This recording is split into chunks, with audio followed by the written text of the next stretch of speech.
வணக்கம். இன்றைக்கி நம்ம கிரேவி செய்கிறோம். உருளைக்கிழங்கு கிரேவி. பொதுவாக பார்த்தீங்கன்னா வீட்டில் எல்லாரும் வீட்டிலே இருக்கும் உருளைக்கிழங்கு.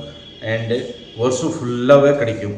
ஸோ இன்றைக்கி அந்த உருளைக்கிழங்கு கிரேவி எப்படி செய்கிறதுன்னு நீங்கள் இந்த வீடியோவில் பார்க்கலாம். இந்த உருளைக்கிழங்கு கிரேவி ரைஸ் கூட சாப்பிட்லாம், சப்பாத்திஸ் கூட சாப்பிட்லாம், தோசை கூட சாப்பிட்லாம், இட்லி கூட சாப்பிட்லாம். அருமையான கிரேவி எப்படி செய்கிறதுன்னு வாங்க சேர்ந்து சமைக்கலாம். நம்ம கிரேவிக்கு மசாலா ரெடி பண்ணலாம்.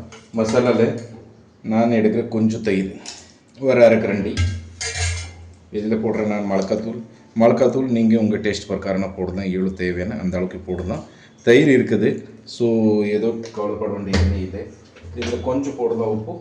உப்பு ஒரே நேரத்துக்கு போட மாட்டோம், உப்பு கொஞ்சம் தான் போடுறோம் இதில். அதே மாதிரி மஞ்சள் தூள் கூட கொஞ்சம் தான் போடுறோம் இந்த இடத்துல. இன்னொன்று மஞ்சள் தூள் வேறு இடத்துல, உப்பு வேறு இடத்துல யூஸ் ஆகும். இதில் என்ன போடலாம், கொத்தமல்லி தூள், மிளகாத்தூள் ஈக்குவல் எடுக்கலாம். அதுக்கப்புறம் இதில் இஞ்சி பூண்டு பேஸ்ட்டு இங்கே நான் மிக்ஸ் பண்ணிடுறேன். இதெல்லாம் எடுத்துட்டு நம்ம நல்லா மிக்ஸ் பண்ணிடலாம். இதில் கொஞ்சம் தண்ணி மிக்ஸ் பண்ணிவிட்டு இதை சைடில் வச்சிடலாம். அப்படி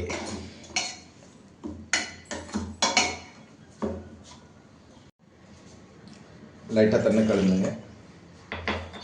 தண்ணி கலந்துட்டு இது நல்லா மிக்ஸ் பண்ணிவிட்டு இது நம்ம உரமாக வச்சிடலாம். அதுக்கப்புறம் அடுத்த ப்ரொசீஜர் நம்ம ரெடி பண்ணலாம். இதே ஸ்டார்டிங்கில் நம்ம மிக்ஸ் பண்ணி வச்சிடணும். நம்ம பேன் எடுத்துருக்கோம். பேனில் ஒரு 1.5 கரண்டி எண்ணெய் எடுக்கிறேன்.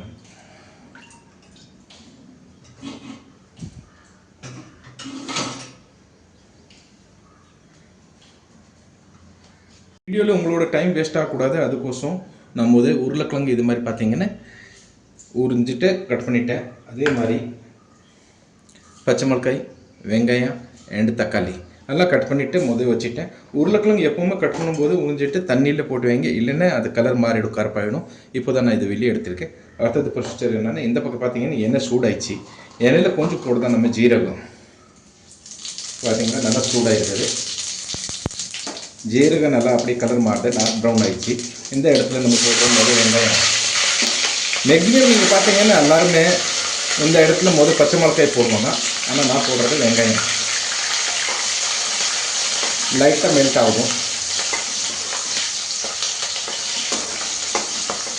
இப்போ இதில் போடுறது நம்ம பச்சை மிளகாய்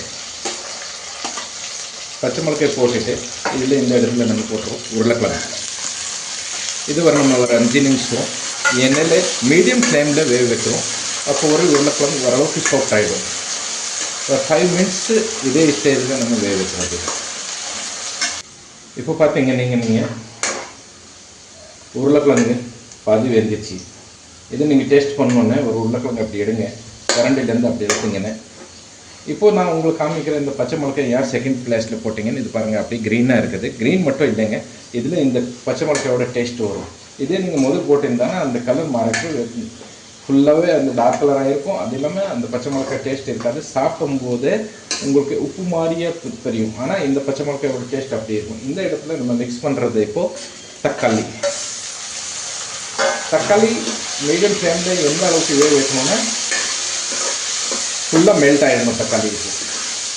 இப்போ இதில் நம்ம என்ன பண்ணுறோன்னா லைட்டாக உப்பு அண்டு லைட்டாக மஞ்சள் தூள் மிக்ஸ் பண்ணுறோம். மஞ்சள் தூள் மிக்ஸ் பண்ணுறதுக்கு ஒரே காரணம் என்ன பார்த்தீங்கன்னா, இதுலேருந்து நல்லா கலர் வரும்.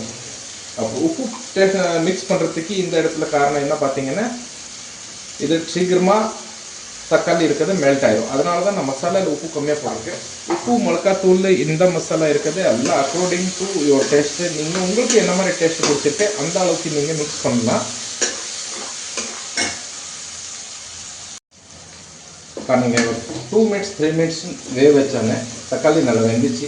இதில் இப்போ நம்ம மிக்ஸ் பண்ண மசாலா ஆட் பண்ணலாம். இந்த மசாலாவில் கொஞ்சம் இதில் கொட்டிருக்கும், அதில் லைட்டாக தண்ணி ஊற்றிட்டு அதுவும் மிக்ஸ் பண்ணிடலாம். இது ஒரு 2 to 3 மினிட்ஸ் நம்ம வேக வைக்கிறோம்.